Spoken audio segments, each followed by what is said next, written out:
kung sila naghatag anis kayo na kung gisukdan. VP, nami question. Yes, sir. Unsay mong masulti nga gitraidor ta ni Marcos?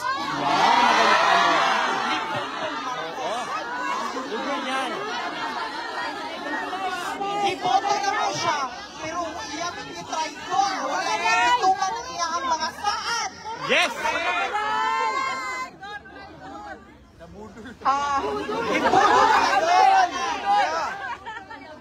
Ang pinakamaayo siguro, ang pinakamabuti na gawin natin is moving forward.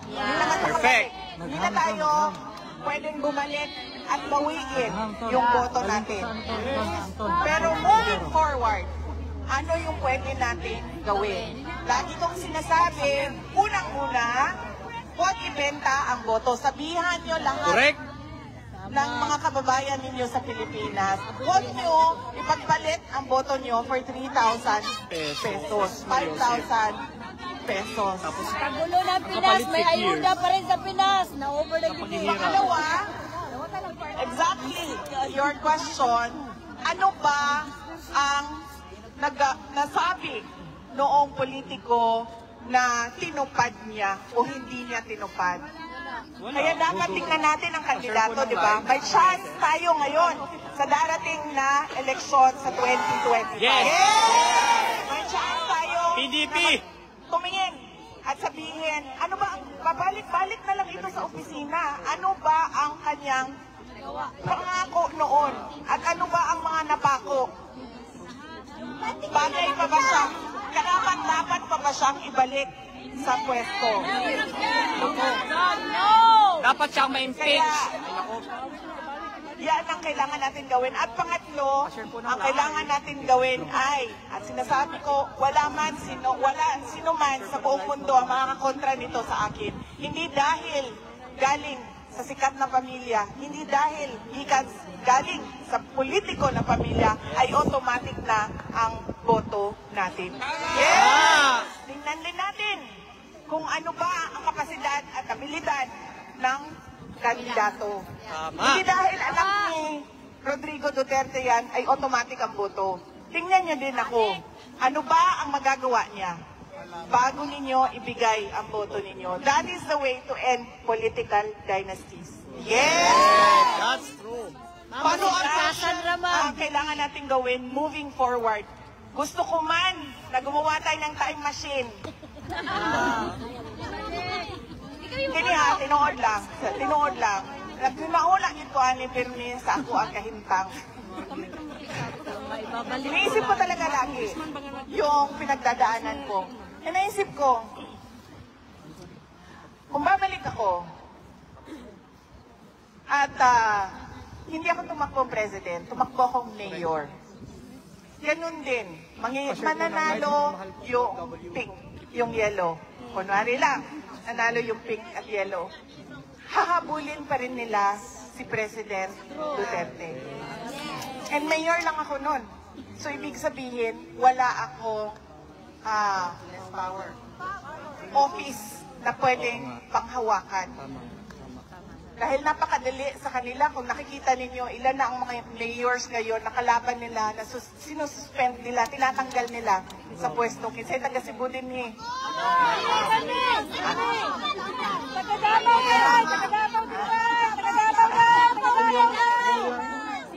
Tanggal nila. Babalik ako, ganun din. Nanalo ang yellow, nanalo ang pink, mayor ako. Tumakbo ako, naging vice president ako, at hinabol nila si President Duterte.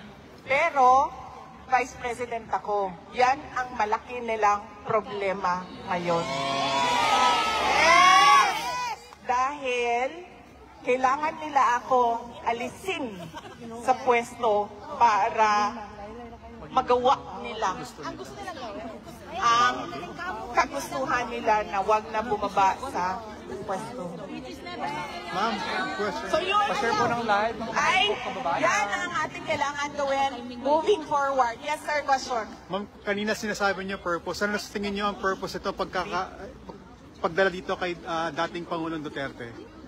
Ano ang purpose. Pero kanina po sinasabi ninyo everything has a reason at meron po mga purpose sa mga bagay. Sa tingin ninyo po, ano po ang purpose, ano po ang reason nitong pag dito? Purpose Opo.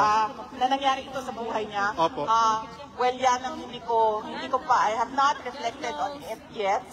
It is his life, so I think he should be the one to sit down and think what is my takeaway Sa inyo po, on ano what po- happened ano- and how can I move forward and learn from this experience. Sa inyo po, ano pong purpose nito, Miss ma'am? Universe yun ang sagot. Sa inyo po, ano po sa tingin po niyo, ano pong purpose nito sa inyo naman?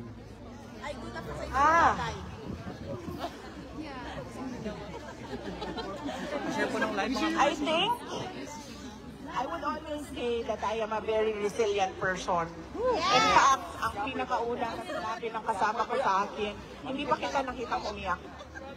So, ang lagi kong, from the time na nasa Hong Kong kami, hanggang nangyari yung kidnapping sa Manila, hanggang sinundan ko si President Duterte dito sa Hague, I was always giving solutions to the problems that came up along the way. So it made me more resilient, and I think it's preparing me for something bigger than what is happening right now. Ma'am, kanina po. Ma'am, kanina po meron din po dito mga Pilipino na hindi naman po sumusuporta sa dating Pangulo at nagkilos protesta din po sila kanina. Ano po ang inyong komento sa kanila doon sa mga hindi po sumusuporta nagprotesta dito kanina? Yes, sir. I have been always respectful of the right of a person to freedom of speech and expression. When I was mayor, I never suppressed the Makabayan bloc sa kanilang mga gusto sabihin sa aming mga daan. So, you can check what happened in Davao City when I was mayor. Ako ang number one, kontra sa kanila, but I never suppressed their right to freedom of speech and expression. I do not agree with them, but that is their right. Kasi lagi naman natin sinasabi, di ba, na you cannot control what they will say about you, but you can control how you react to what they say about you.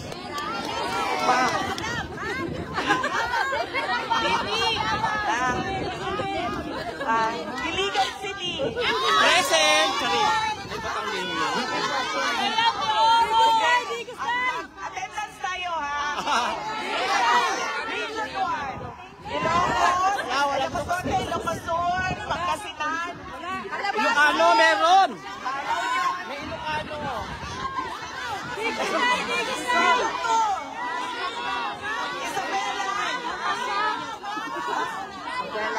Tago, ma'am! Tago! Tago, ma'am! Tago, ma'am! Ay, may Pampanga dito.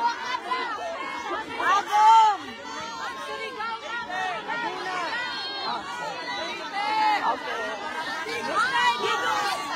May Bicol, Bicol!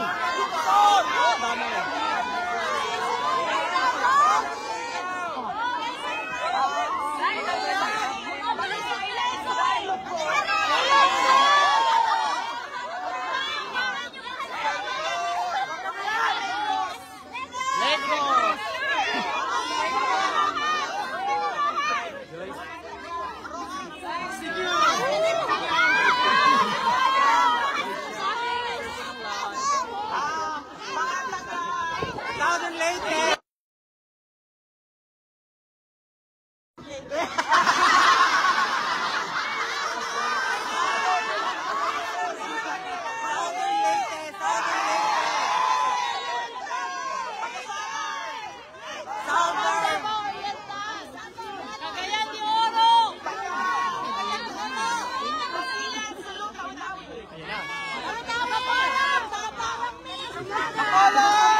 sa...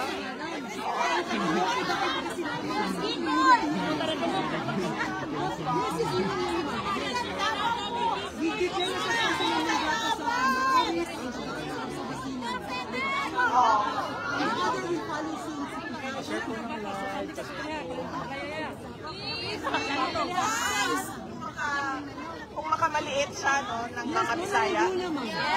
I love Bisaya. I have a lot of friends. Pag makato ng Mindanao sa di na nakagawas pa ko.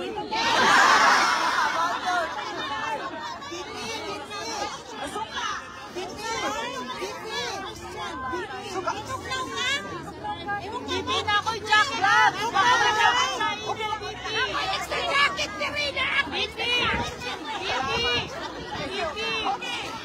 So, yes. Ulitin ko ang aming mga pagpapasalamat. Kadyon lang ha. Kanang, pwede ba na kibalo ko, dagan sa inyo, alam ko na marami sa inyo nag-effort na pumunta dito. Alam ko na gusto ninyo na mag-picturean tayo.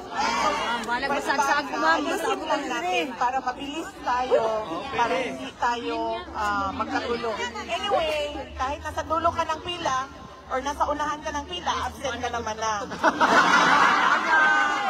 So, nasa matter kung matagalan o mas mabilis ang picturean natin, dahil nandito naman na kayo, nag-absent na kayo. Okay, ulitin ko.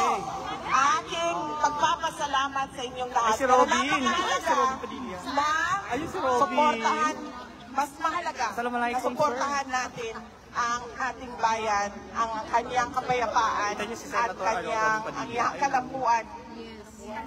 Shout out sa Sa Tagalog. Shout out sa